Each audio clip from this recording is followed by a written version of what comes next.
Salut à toi.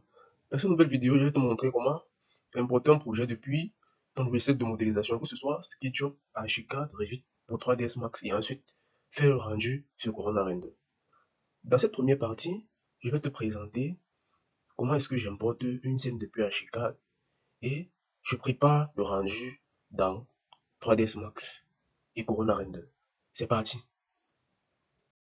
Il faudra importer dans 3ds Max et faire le rendu sur Corona Render. Il s'agit là d'une chambre avec salle de bain attenante. Vous voyez? Donc, en gros, si j'essaie de présenter la scène, on a là une chambre pour la salle de bain. Il faut noter qu'avant d'importer un projet dans 3ds Max, assurez-vous d'avoir modélisé chaque élément de détail dans Archicad. Et dans 3ds Max, vous allez juste modifier les différentes textures, vous allez changer les objets et vous allez faire le rendu en fait. Parce que si vous ne modélisez pas tous les éléments de détail dans Archicad, vous allez devoir le faire dans 3ds Max. Et pour ceux qui n'ont pas les compétences nécessaires pour modéliser dans 3ds Max, ça sera une galère pour vous en fait. Je ne sais pas si vous captez. Là par exemple, vous allez déjà vous rendre compte que j'ai divisé les dalles. Le fait de diviser les dalles me permet, le fait de diviser les dalles me permet d'appliquer les textures individuelles pour chaque panneau de dalles en fait. Je n'ai plus besoin de venir dans 3ds Max découper les dalles parce que j'ai déjà découpé dans Archicad. Du coup, je sélectionne juste et j'applique les textures sur chaque dalle dans 3ds Max. C'est beaucoup plus rapide comme ça.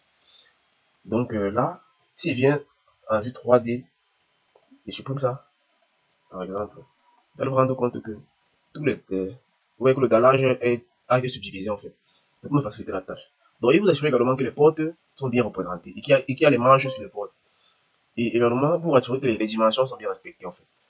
Ouais, si vous n'êtes pas, si vous n'êtes pas attentif à ces détails-là, dans 3ds Max, vous modifiez par exemple une fenêtre, une porte, ça va vous prendre du temps et si vous n'avez pas la connaissance nécessaire, vous allez être buté en fait.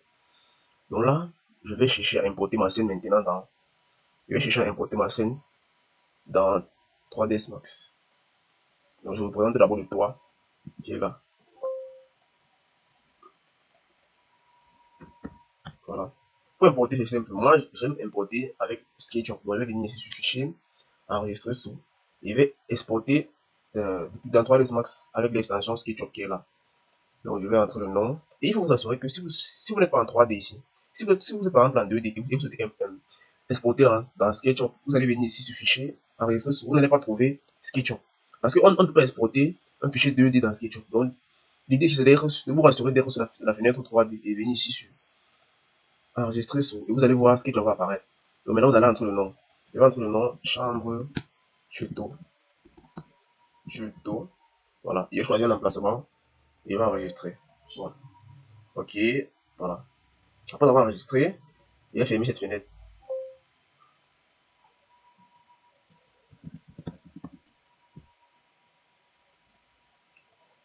Voilà.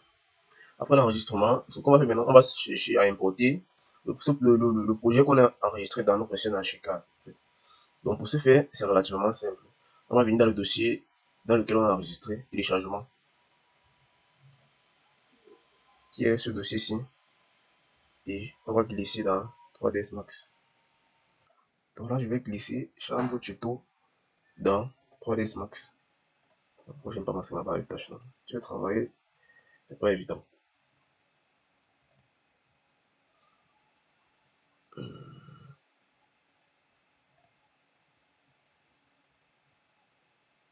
On n'est pas assez intelligent pour sortir. J'en ai besoin en fait.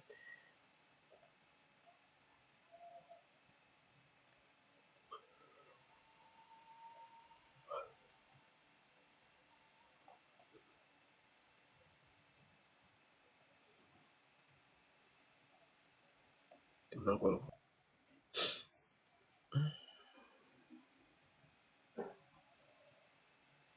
Vous voyez, voici le projet en question. Donc là, l'idée c'est de chercher à positionner le projet au niveau de la grille qui est là. Donc je vais déplacer sur l'axe X, sur l'axe Y. Bon, comme ça. Voilà. Alt W pour maximiser cette fenêtre là. Ensuite, on a notre projet qui est là. Voilà. Open group pour ouvrir le groupe. La première des choses, pour pouvoir visualiser les éléments qui sont à l'intérieur de mon projet, je vais d'abord rendre cette dalle-ci transparente. Donc je fais un clic droit. Pour rendre cette dalle transparente, c'est le raccourci, c'est Alt X pour rendre la dalle transparente. Sauf que moi, je n'ai pas envie de rendre la dalle transparente. J'ai envie de rendre la dalle invisible en fait. Donc, ce que je vais faire, c'est que je vais faire un clic droit sur la dalle. Je vais venir sur propriété de l'objet. Dans la propriété de l'objet, je vais venir choisir Display as Box, qui est juste là. Et maintenant, l'avantage avec Display as Box, c'est que la dalle n'apparaît plus. Donc, ça disparaît complètement en fait. Donc là, maintenant, j'ai ma scène qui est là visible. Il faut noter que lorsqu'on affiche notre dalle comme boîte, ça nous permet de visualiser notre projet à l'intérieur de l'intérieur. Et lorsqu'on lance le rendu, on aura toujours l'objet en question qui est visible. Sauf que dans la fenêtre de visualisation, cet objet ne sera plus visible en fait. Donc c'est un peu ça la différence. Là, je vais maintenant travailler sans me soucier de cette dalle-ci en fait. Voilà. Donc pour la suite, ce qu'on va faire, c'est qu'on va tout sélectionner le projet et on va appliquer au modificateur UVW. Le modificateur UVW va nous permettre de régler l'échelle d'une texture sur un objet. Donc là, je vais sélectionner tout le projet, il va appliquer le modificateur UVW. UVW. Voilà. Maintenant, je vais sélectionner chaque surface et je vais appliquer une texture. Chaque élément, il va appliquer une texture. Là, par exemple, j'aimerais que cette texture ait la même texture que. J'aimerais que cet élément ait la même texture que ce sol. Donc, je vais sélectionner les deux et je vais venir là, dans la bibliothèque de texture de Corona Render. Et je vais appliquer une texture à ces deux éléments-là. Une texture similaire, une texture bois, par exemple. Celle-ci. Donc, vous faites un clic droit et vous appliquez Assign to Select Object. Ouais. On a notre texture qui est appliquée là. J'ai envie de roter le sens de des textures. Je vais venir dans UVW et je vais roter. Voilà. Ensuite, vous voyez que le fait de différencier les différents éléments nous permet d'appliquer les textures individuellement en fait. Donc là, pour la salle de bain, je vais appliquer un carrelage, tout simplement. Donc, je viens dans carreau, je vais chercher un carrelage spécifique que je vais appliquer pour cette salle de bain là. Donc, je vais prendre ce carreau. Voilà. Ensuite, en ce qui concerne de manière générale, quand j'applique, ce qui est fait, c'est que pour chaque objet sur lequel j'ai appliqué une texture, je vais masquer. Donc, je viens là, je masque. Actuellement, le masque est givré. Hide Selected est givré. Donc, la deuxième option, c'est de faire un clic droit et venir ici sur Hide Selection. Je masque. Donc, ouais. L'avantage avec le fait de masquer chaque fois, quand tu travailles, c'est de s'assurer que, bon, dès que j'applique la texture sur un objet, par exemple, je masque, je ne reviens plus sur l'objet en question. Vous voyez l'idée. Maintenant, je vais continuer. Je vais appliquer les textures sur les murs. Je vais sélectionner tous les murs. Pour sélectionner plusieurs éléments, vous maintenez CTRL et vous allez juste cliquer. Vous assurer que, voilà, c'est sélectionné. Donc, je vais sélectionner tous les murs ainsi que la dalle. Je vais appliquer une texture similaire sur tous ces éléments-là. Donc, je viens ici dans mur. Je vais appliquer une texture blanche. Voilà. Après, on va appliquer la texture blanche, vous voyez. Je vais masquer. Hide Selection. Voilà. On va masquer. Je vais continuer avec les baies. En ce qui concerne les baies, de manière générale, vous voyez que les baies ont deux textures. Si je sélectionne, je vais dupliquer par exemple cette baie ici pour montrer l'exemple. Si je fais ça et je viens dans texture, j'applique une seule texture sur la baie, wood, ou encore métal qui est là. Ça va appliquer sur toute la surface et ignorer les vitres en fait. Donc l'idée c'est avant d'appliquer une texture sur une fenêtre, c'est de venir dans groupe et open. Quand vous allez open, ça va dissocier les vitres des éléments métalliques. Du coup, vous allez d'abord sélectionner les éléments métalliques. Vous allez appliquer la texture vitre dessus. Et ensuite, après, vous allez sélectionner les éléments bois et appliquer la texture bois au métal dessus. Vous voyez l'idée. Donc, je vais faire ça rapidement. Je vais d'abord découper les différents éléments, les différentes baies. Donc, je vais groupe, je vais open group. Ouais. Maintenant, après avoir découpé, je vais sélectionner les différents éléments, les différentes vitres pour pouvoir appliquer la texture vitre. Pour que ce soit plus rapide, je vais sélectionner une vitre, je vais faire un clic droit, je vais dire 3ds Max, sélectionne-moi les éléments similaires. Donc, je vais venir ici sur sélection, select similar. Select similar permet de sélectionner tous les éléments similaires dans 3ds Max. Donc, ça m'évite de devoir sélectionner chaque élément à part en fait. Donc, après avoir sélectionné comme ça, je vais venir dans la bibliothèque et je vais appliquer la texture vitre. Après avoir appliqué la texture vitre, vous voyez, je vais maintenant masquer. Maintenant, ce qui concerne les éléments en alu, je vais faire la même chose. au lieu de sélectionner individuellement, il va sélectionner un clic droit. Il va dire select les éléments similaires. Par contre, étant donné que depuis H4, les cadres des baies ont la même texture que les objets, ça va sélectionner également le lit, mais c'est pas grave. Celui-ci, si je veux le changer de toute façon, je vais appliquer une texture là-dessus qui est métal et je vais choisir aluminium. Aluminium qui est là. Voilà, on va appliquer la texture. Vous voyez que c'est devenu noir en fait. Vous voyez que tous ces éléments-ci ont désormais une texture, donc je vais masquer également. Vous voyez que actuellement ma scène est vide. Donc je vais venir ici. Je vais dire on hide all, démasquer tout. Donc lorsque je vais démasquer tout, vous voyez qu'on a nos différents éléments avec les nouvelles textures qu'on a qui sont appliquées dessus. Donc là actuellement je vais remplacer celui-ci par le lit que j'aimerais bien utiliser dans ma scène. Donc je vais remplacer tous les objets qui ne me sont d'aucune utilité en fait. Donc là actuellement ce que je vais faire, je vais venir dans la bibliothèque pour un render. Il va choisir un lit qu'il va remplacer. Il va aller dans la catégorie objet 3D et lit. Il va aller dans furniture. Furniture ici c'est encore meuble. Donc je vais choisir bedroom. Dans bedroom, on va choisir un lit. On va choisir un lit comme ceci par exemple. Et pour importer, je vais cliquer dessus, je vais glisser. Et du coup que je maintiens, vous voyez, il va glisser dans 3ds Max. Automatiquement, ça va rester sur ce plancher en fait. Vous voyez que le lit de prime abord s'affiche comme une boîte en fait, comme cette boîte invisible que j'ai créée pour la dalle. Sauf que cette fonctionnalité là dans 3ds Max s'appelle un proxy. Un proxy c'est tout simplement une façon de visualiser un objet dans 3ds Max. Donc je vais venir ici, je vais activer Full Mesh. Full Mesh permet de visualiser l'objet dans son ensemble. Vous voyez, c'est la même option que j'ai utilisée ici.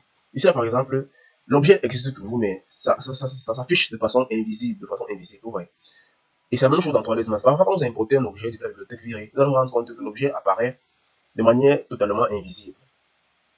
Totalement invisible, comme ceci. Ça va vous de venir dans les modificateurs, de sélectionner l'objet en question qui est là, de venir dans les modificateurs, dans la fenêtre modification et de choisir Full Mesh. Full Mesh ici va faire apparaître l'objet selon sa nature réelle en fait. Donc là, je vais supprimer le lit qui était là par défaut. Je vais positionner mon lit. Donc je vais aller en jeu dessus. Pour ceux qui aimeraient connaître les bases de navigation dans 3ds Max, j'ai fait un premier tuto où j'illustre comment naviguer dans 3ds Max. Donc, il faut vous référer à ce tuto là. Ensuite, je vais mettre les chevets de lit. Je vais revenir dans la bibliothèque 3D. Vous voyez que si je clique par exemple sur la bibliothèque 3D de Corona Render, ça n'affiche plus parce qu'elle est déjà ouverte. Donc je vais venir plutôt ici et je vais ouvrir cette fenêtre là. Là, j'ai accès à la bibliothèque 3D. Donc je vais mettre les chevets de lit rapidement. Parfois, quand ça ne charge pas, ça veut dire que l'objet n'a pas bien téléchargé ou cet objet a subi une mise à jour dans la bibliothèque. Donc, actuellement, je ne suis pas connecté à Internet. Du coup, je vais me contenter d'un autre objet, d'un autre chevet de lit en fait. Donc, on va essayer ceci par exemple. Voilà, vous voyez. On passe en jeu dessus, comme ça, comme ça. Je vais copier comme instance. L'avantage de copier comme instance, c'est que ça va juste cloner cet objet-ci, en fait. Donc, là, dans mon lit, j'ai mes chevets. Vous voyez.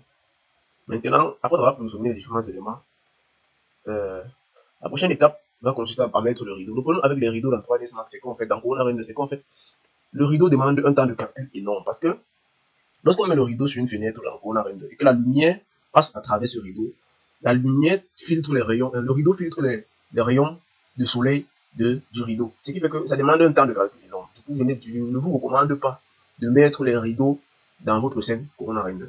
Donc, vous allez vous rendre compte que de base, dans 3ds Max, il y a une source lumineuse qui est présente. Vous allez vous rendre compte qu'on a une partie qui brille et on a une partie qui est sombre. Donc, l'idéal pour vous, quand vous travaillez en 3ds Max, c'est d'avoir deux sources lumineuses. Donc, en fait, dans votre fenêtre de travail, vous n'ayez pas ces ombrages désagréables, en fait. Parce que là, j'ai envie de voir cette fenêtre-ci, mais je n'arrive pas à voir parce qu'en fait, il y a l'ombre qui est là. Donc, pour modifier ça, je vais venir ici, dans Standard et Active Viewport Setting. Ici, je vais mettre deux sources lumineuses dans ma fenêtre de travail 3ds Max. Vous voyez qu'avec deux sources lumineuses, on a maintenant un éclairage partout, en fait. 3ds Max maintenant est éclairé de part et d'autre, en fait. Il faut noter que pour pouvoir pivoter comme je pivote là, vous maintenez la touche Alt de votre clavier et vous maintenez la molette pour pivoter. Voilà. Après avoir positionné les différents objets nécessaires, la prochaine étape maintenant va consister à positionner la source lumineuse. Donc, pour ce faire, je passe en vue dessus. Pour passer un peu dessus, c'est la lettre T, la touche T de votre clavier. Donc T, et je vais prendre le soleil Corona qui est là. Je vais chercher à positionner. Donc je vais cliquer, je vais cliquer là, par exemple, pour définir la position de mon soleil. Ouais, je clique, je maintiens. Vous voyez, j'ai la position de mon soleil qui est là. Je vais définir la cible. La cible qui est ma chambre. Vous voyez. Donc en gros, c'est ça. Et dès que je définis la cible, on a le rayon du soleil qu'on définit maintenant. Bon, le rayon, je vais définir un rayon comme ça. Et lors du paramétrage, et dans la propriété du soleil, je vais ajouter, ajouter Corona Sky. Corona Sky, c'est le ciel Corona. Je vais l'ajouter. Après l'avoir ajouté, je vais régler la dimension de mon soleil à 5. Il faut noter que par défaut, la dimension du soleil dans Corona est de 1. Vous voyez que actuellement, si le soleil a augmenté de taille, vous voyez, peut-être d'avoir 1 par défaut. Vous voyez que le soleil était petit, maintenant à 5, le soleil est devenu plus grand en fait. L'avantage avec le fait d'augmenter la dimension du soleil dans Corona 22, c'est que dans la vie réelle, de manière générale, plus une source lumineuse est grande, plus, plus on aura des ombres qui seront douces en fait. Et plus elle est petite, plus on aura des ombres qui seront concentrées, donc plus sombres. Et pour un rendu réaliste, l'idéal c'est d'avoir des ombres douces. Donc, c'est pour ça que je décide de laisser la dimension de mon soleil à 5. Donc, ici, on peut également régler l'intensité du soleil, mais je vais laisser les paramètres par défaut du soleil. Donc là, pour passer en mode PPC, je vais appuyer sur la touche P de mon clavier. Vous voyez, on a notre soleil qui est là. Et on a la cible qui est là. Donc en gros, le soleil va briller depuis là et les rayons vont suivre cette trajectoire-ci jusqu'à la cible en fait. Si je sélectionne la cible qui est là et je déplace la cible, les rayons vont suivre cette cible-ci. D'ailleurs, je vais laisser la cible au milieu de ma chambre. Et on peut également régler l'altitude de notre soleil. Vous voyez que on peut régler. Plus je descends, plus ma scène s'obscurcit. Ma scène s'obscurcit pourquoi? Parce qu'en fait, c'est logique. Si le soleil est change de position par exemple, est en dessous de l'horizon, c'est la nuit. Mais maintenant, si le soleil est presque au même niveau que l'horizon, c'est l'aube en fait. Et maintenant, si le soleil est au zénith, c'est midi par exemple. Vous voyez que la scène est plus brillante. Maintenant, si le soleil est à un angle de 45 degrés, c'est l'après-midi, je crois. L'après-midi ou encore l'avant-midi. Donc, on a une ambiance un peu calme. Donc, ça, c'est ce qu'il fallait savoir en ce qui concerne le soleil. Donc là, j'ai mon soleil, j'ai mon ciel, Corona qui est là. Ensuite, je vais lancer un premier rendu de présentation. Pour ce faire, je vais passer en vue de dessus. Je vais mettre une caméra dans, dans 3ds Max. Donc, je vais prendre une caméra Corona qui est là. Il faut noter qu'il y a deux façons de mettre la caméra dans 3ds Max. La première méthode consiste d'abord à prendre la caméra, l'objet caméra qui est là, venir dans ma scène et positionner comme ça. En gros, il faut noter que voici mon lit qui est là. Hein? Si je mets ma caméra comme ça veut dire que le caméraman est positionné en face du lit en fait. Si je mets ma caméra comme ça veut dire que le caméraman est positionné juste à l'entrée de la chambre. Il faut bien comprendre ces notions-là. Et si je mets ma caméra comme ça veut dire que le caméraman est juste positionné dos au lit. Il est positionné dos à la fenêtre autant pour moi. Donc là, c'est la première méthode de positionner la caméra dans 3D. Ouais, si je passe en mode PPC, là, on rend compte que bon, c'est pas visible actuellement, mais on a 3 caméras. Sauf que les 3 caméras sont euh, confondues avec la dalle. Du coup, pour régler ça, je vais passer en mode caméra. Et pour passer en mode caméra dans 3D, moi, c'est le raccourci clavier, c'est la touche C de notre clavier. Donc, quand je clique sur la touche C, je vois, on a 3 caméras. Je vais double-cliquer par exemple sur la caméra numéro 1. Vous voyez, on est à présent c'est confondu avec le plancher. Donc, pour pouvoir régler ça, je vais tout d'abord maintenir la molette. Quand je maintiens la molette, vous voyez la main apparaît. Et je vais sélectionner, je vais maintenir et je vais tirer vers le bas, comme ça. Quand vous tirez vers le bas, vous voyez, on a actuellement notre scène qui est là en fait. On a le lit qui est en face de la caméra. Donc en gros, quand vous maintenez, ça soulève la caméra. Plus vous montez, plus la caméra sera soulevée en fait. C'est pas si vous captez. Maintenant, si j'appuie sur C, encore, vous voyez, on a les deux autres caméras qui apparaissent. Et double ici. On a la deuxième caméra qui est là. C'est la même chose. Je maintiens la molette et je tire. Quand vous maintenez et vous tirez, vous voyez, on a le lit qui apparaît là. Et même chose pour la troisième caméra. Si je passe encore en mode PPC, vous allez vous rendre compte que les 3 caméras ont été réussies en fait. Vous voyez. Donc là, vous pouvez même sélectionner la caméra et décider de mettre la hauteur de la caméra, l'altitude de la caméra par rapport au sol à la taille humaine qui est de 1,50 m en moyenne, je crois. 1,50 m. Vous voyez. L'idée ici là, c'est d'avoir une simulation réaliste de votre scène parce que il faut noter qu'en fait, de manière générale, on filme une scène, on filme une image, on capture une image à la taille humaine. Donc du coup, J'aime souvent positionner mes caméras généralement à 1,50 m ou au-delà de 1,50 m pour avoir un effet beaucoup plus réaliste en fait. Voilà, ceci étant dit, je vais passer en mode caméra. Ouais, vous allez remarquer que euh, lorsque je clique sur ci, j'ai trois caméras qui affichent là. Donc je peux choisir la caméra que je souhaite ouvrir. Par contre, lorsque je sélectionne une caméra et que je clique sur ci, automatiquement 3ds Max ouvre cette caméra là en fait. Donc là, ce que je vais faire, je vais travailler sur cette caméra-ci. Sur la caméra, bon, sur la première caméra. C'est sur cette caméra-ci qu'on va travailler. Donc en gros, je vais sélectionner la caméra en question. Actuellement, si j'ai sélectionné le lit, c'est pour ça que j'ai envie de sélectionner la caméra. C'est que je suis en mode caméra actuellement. Donc c'est-à-dire, la caméra est active. Donc du coup, je ne peux pas sélectionner la caméra. Pourquoi? Parce que je suis actuellement en mode caméra. Comment sélectionner la caméra lorsque on est bloqué en mode caméra? Pour ce faire, vous avez deux options. Soit vous passez en mode réversible, vous sélectionnez la caméra, vous appuyez sur C, la caméra est sélectionnée. Là, vous êtes en mode caméra. Sauf que la caméra actuellement est sélectionnée. Vous voyez? Rien n'est sélectionné par la caméra. Sauf que parfois, ça vous arrive de déplacer un objet comme ça et de vouloir sélectionner maintenant la caméra. Comment faire? Vous allez juste faire un clic droit sur Corona Cam et venir dans Select Caméra. Et vous allez pouvoir ainsi sélectionner la caméra qui est active. Donc là, si je clique sur Select Caméra, automatiquement, Corona m'a sélectionné la caméra. Et j'ai maintenant accès aux propriétés de la caméra. Actuellement, je vais d'abord régler la focale de la caméra à 60 pour avoir une profondeur importante, 60-80 par exemple. Vous voyez? Ensuite, je peux également reculer la caméra sur Dolly Cam. Dolly Camera me permet de reculer la caméra en arrière. Vous voyez? La focale me permet d'étirer le champ de vision de la caméra. Pour ceux qui maîtrisent un peu la photographie, vous allez comprendre de quoi est-ce qu'il s'agit. Donc la focale permet d'étirer l'image d'une certaine façon. Donc je vais laisser à 70. Ensuite, il y a également un dernier élément que j'aime surtout utiliser qui est Automatic Vertical Tilt. Automatic Vertical Tilt vous permet d'aligner, d'orienter la caméra de manière à ce que l'image soit perpendiculaire, soit parallèle avec l'élément que vous filmez. En fait. Vous allez vous rendre compte qu'actuellement la caméra qui est là est parallèle avec l'élément que je filme qui est là, qui est le lit. Donc c'est parallèle avec le plan du lit en fait. Donc là, je vais maintenir la molette, positionner la caméra de manière à ce qu'elle soit au centre de ma scène. Donc, je vais passer en vue de dessus et je vais essayer d'aligner la caméra. Voilà, quelque chose comme ça.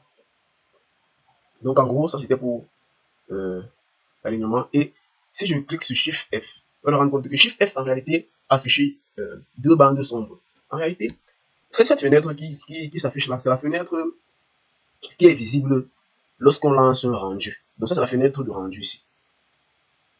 Si je lance un rendu, on va rendre compte que c'est cette fenêtre-ci que Corona Render va considérer. Si je clique encore sur Shift F, ça c'est la fenêtre de prévisualisation dans 3ds Max qui est là. Toute cette surface-ci. Maintenant dans Shift, si je clique sur Shift F, j'ai une fenêtre restreinte. En réalité, lorsque vous paramétrez le rendu, quand vous paramétrez la fenêtre de rendu, c'est cette fenêtre-ci en fait.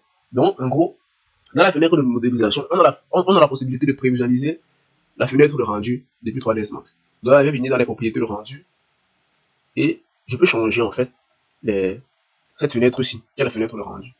Donc on peut changer comme on veut en fait. Donc en fonction de vos besoins, vous allez changer. Il y a même custom. Custom ici me permet de customiser la fenêtre de rendu. Donc là, je vais laisser ce ratio-ci. Ce ratio-ci qui est de 1,3. Et je vais verrouiller à 1,3. Bon là, je vais juste changer les dimensions de l'image. Et je vais mettre par exemple la plus grande dimension à 2000. Et automatiquement, ils vont déduire la deuxième dimension parce que j'ai fait le cadenas ici. Voilà. Bon, comme paramètre le rendu, je vais également venir sur scène et je vais activer le dénoiseur de Corona. Le dénoiseur de Corona nous permet de nettoyer l'image juste après le rendu. Donc le dénoiseur nous permet de retirer les bruits sur une image juste après le rendu. Je vais venir sur Corona High Quality. Voilà. Ensuite, il va monter un peu la focale, comme ça, pour qu'on puisse bien voir le lien en question. Ensuite, il faut noter que les paramètres que le rendu le Corona, j'aurai l'occasion de parcourir tous ces paramètres-là lors des prochains tutos. Sauf que tous ces paramètres en réalité n'importe plus. Généralement, les seuls paramètres que j'utilise, c'est l'aspect ratio, c'est-à-dire le ratio de mon rendu, c'est-à-dire la dimension de mon rendu, la dimension de l'image de mon rendu, en fait, le ratio. Également, le denoiser qui va venir retirer les bruits. Ce que j'appelle les bruits, ce sont les petites imperfections vous remarquez sur une image de rendu, c'est-à-dire les petits points qui apparaissent là, lorsque l'image est en cours de traitement, ça qu'on appelle le denoiser. Et également l'environnement de travail, ou encore l'éclairage de mon rendu qui est là. L'éclairage de mon rendu qui est là. Vous voyez que par défaut, c'est un éclairage blanc. Par défaut, c'est un éclairage blanc. Sauf que, euh, étant donné que j'ai activé, j'ai mis le soleil, j'ai mis le ciel Corona, c'est lance un rendu de polarisation. Vous allez vous rendre compte qu'en fait, cette fenêtre-ci importe peu. Si je passe en single map actuellement ici, 3ds Max Setting Environmental. En gros, 3ds Max Setting Environmental ici va considérer uniquement le soleil et le ciel que j'ai paramétré dans 3ds Max. Et single map ici considère uniquement la texture ou encore la couleur que je suis en train de paramétrer dans les paramètres de rendu de Google en fait. Donc si je change de couleur par exemple ici en rouge, vous allez vous rendre compte que la fenêtre de polarisation devient rouge également. Vous allez vous rendre compte qu'il y a un rouge qui apparaît.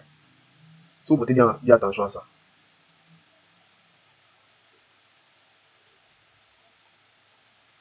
Vous voyez que la couleur ici, la couleur ambiante change en fait. Donc, à certains égards, Single Maps nous permet en gros d'ajouter un ciel à 3ds Max.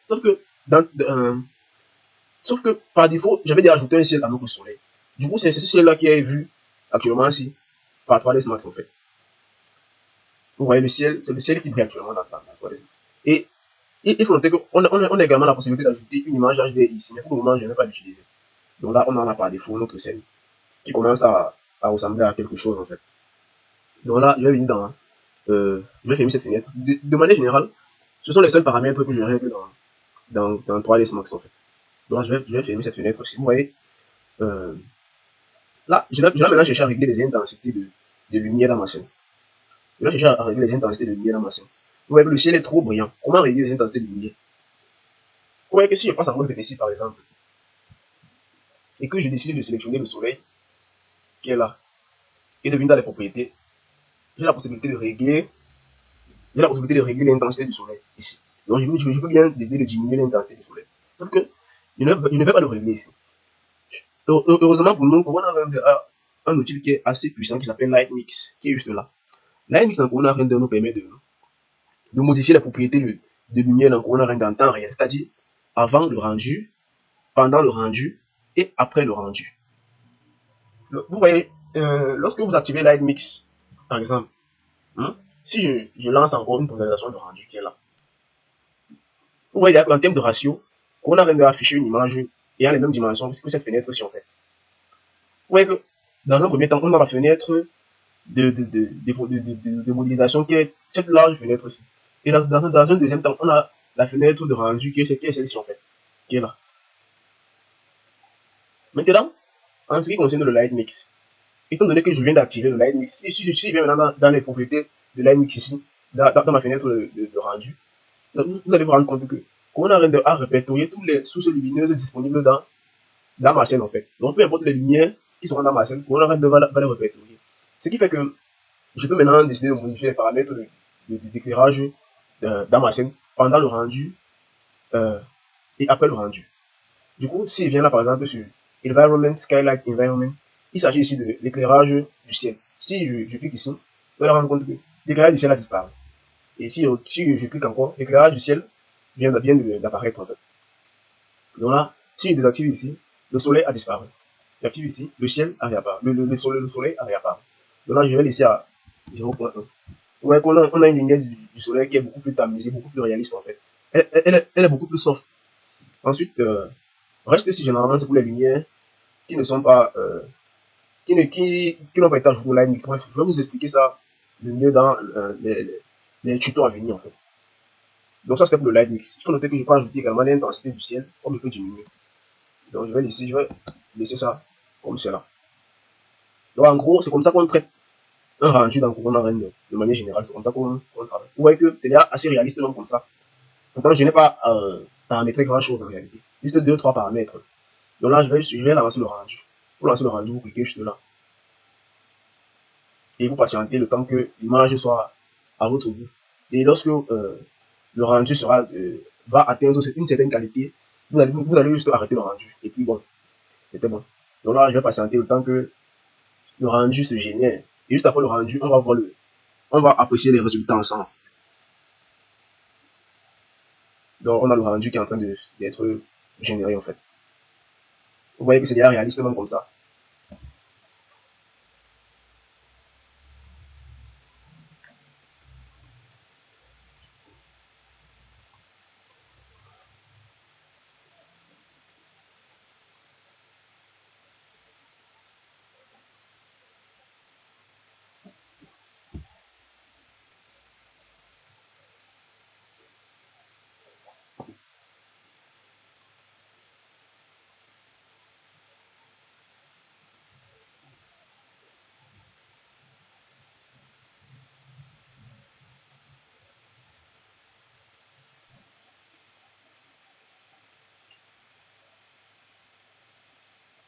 On va rendre compte que Corona Render a une option ici qui est un peu comme un mini Photoshop. Donc, vous avez la possibilité de régler l'exposition de la caméra.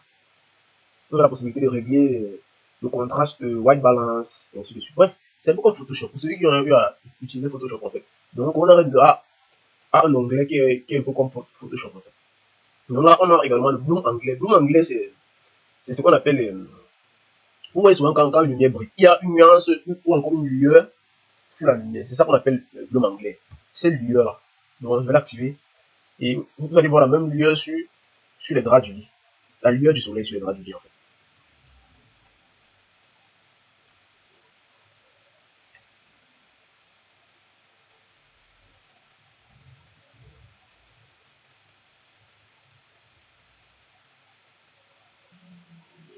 Voilà, pour arrêter le rendu, vous cliquez juste ici, hein, pour arrêter le rendu.